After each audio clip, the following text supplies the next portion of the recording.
Assalamualaikum warahmatullahi wabarakatuh. Selamat datang sahabat-sahabat yang dirahmati Allah. Di sini kita kembali bertemu dalam sebuah perjalanan spiritual. Salam sejahtera untuk semuanya. Semoga kalian semua selalu diberikan umur panjang, kesehatan, rezeki yang melimpah, serta berkah dan ketabahan dalam menjalani kehidupan ini. Amin ya robbal alamin. Pernahkah kamu merasa sangat tersakiti oleh perlakuan seseorang yang bertindak seenaknya sendiri, dan mungkin kamu merasa bahwa Tuhan tidak adil kepadamu saat itu? Namun, percayalah bahwa segala sesuatu yang terjadi dalam hidup ini memiliki hikmah dan balasan tersendiri. Tuhan itu Maha Adil, dan setiap tindakan, baik atau buruk, akan mendapatkan balasan yang setimpal. Orang yang telah menyakiti dan menganiaya kita, suatu saat akan merasakan akibat dari perbuatannya. Ini yang sering disebut dengan hukum karma, atau balasan yang setimpal. Dan berikut adalah beberapa tanda-tanda bahwa orang yang pernah menyakiti kita, sedang mengalami karmanya sendiri. Pertama, mari kita lihat perubahan ekspresi wajah yang dulu ceria, kini berubah menjadi muram dan penuh kesedihan. Seseorang yang dulunya selalu menyakiti kita, yang selalu terlihat bahagia dan penuh tawa, kini menunjukkan tanda-tanda yang sebaliknya. Wajah yang dulunya sumringah kini tampak murung, penuh beban, dan seringkali terlihat lesu. Tawa yang dulu menghiasi wajahnya kini jarang terlihat, digantikan oleh ekspresi muram yang menunjukkan bahwa dia sedang menghadapi masalah besar atau beban emosional yang berat. Ini adalah salah satu tanda bahwa dia sedang mengalami karma atas perbuatannya. Dan perubahan ini juga disadari oleh orang-orang di sekitarnya. Wajah yang muram dan penuh kesedihan ini menunjukkan bahwa keadilan Tuhan sedang bekerja, dan bahwa setiap perbuatan pasti ada balasannya.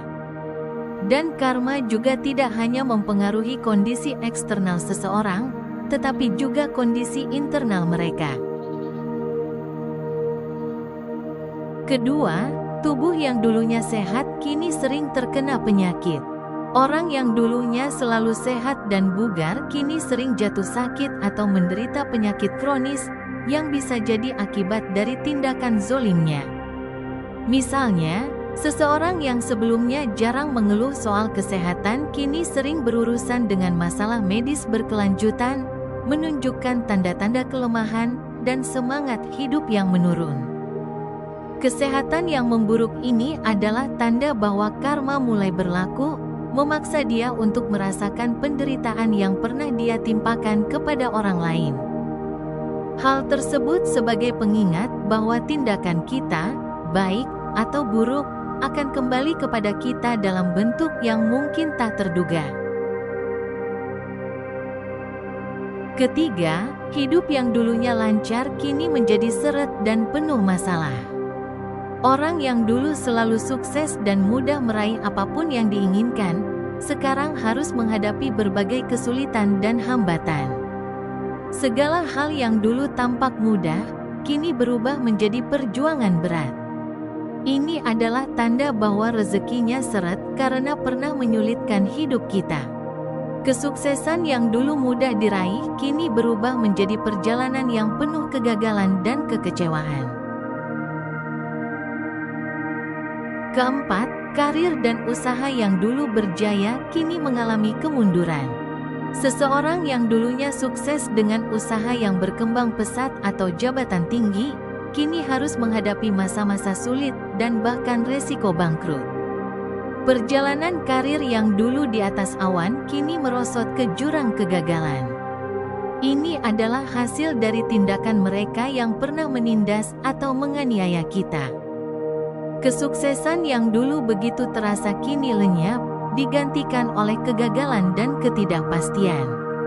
Keberhasilan yang pernah mereka nikmati kini tenggelam dalam lautan karma yang datang menghampiri. Kelima, keluarga yang dulunya harmonis kini terpecah belah. Orang yang sebelumnya hidup rukun dengan anggota keluarganya, kini harus menghadapi pahitnya perpecahan dan konflik yang merajalela di dalam lingkungan keluarganya. Ini adalah hasil dari tindakannya yang pernah menyebabkan kita terpisah dari orang-orang yang kita sayangi. Kehidupan keluarga yang dulu damai dan harmonis kini terguncang oleh ketidakpastian dan pertengkaran yang tidak kunjung usai. Mereka harus menghadapi akibat dari perbuatan mereka yang telah merusak ikatan kekeluargaan dan membawa ketidakharmonisan dalam kehidupan sehari-hari. Keenam, keberuntungan yang selalu menjadi sahabatnya kini terbalik menjadi sumber kesialan. Seseorang yang sebelumnya dikenal sebagai penerima keberuntungan, yang segala sesuatu terasa mudah terwujud baginya, kini harus menghadapi serangkaian kesialan. Ini adalah tanda bahwa dia sedang mengalami akibat dari perbuatannya yang pernah menyakiti atau merendahkan kita. Keberuntungan yang selalu menyertai langkahnya kini menjadi pemicu dari berbagai masalah yang ia hadapi. Ini adalah pengingat bahwa karma tak pernah tidur, dan apa yang kita tanamkan akan kita tuai. Ketujuh, orang-orang yang dahulu setia kini mulai mengkhianati. Pasangan, teman, atau bawahan yang dulu teguh mendampingi dan patuh kepada kita, kini berubah menjadi pengkhianat. Mereka yang sebelumnya menjadi pilar dukungan dan kepercayaan, kini memperlihatkan sikap yang bertolak belakang. Keberanian mereka untuk melanggar kepercayaan dan kesetiaan adalah hasil langsung dari tindakan yang pernah dilakukan, yang merusak hubungan dan mematahkan kepercayaan yang terjalin. Betapa pahitnya menghadapi kenyataan bahwa orang-orang yang kita andalkan dengan setia, kini membalikkan haluan dan menunjukkan ketidaksetiaan mereka.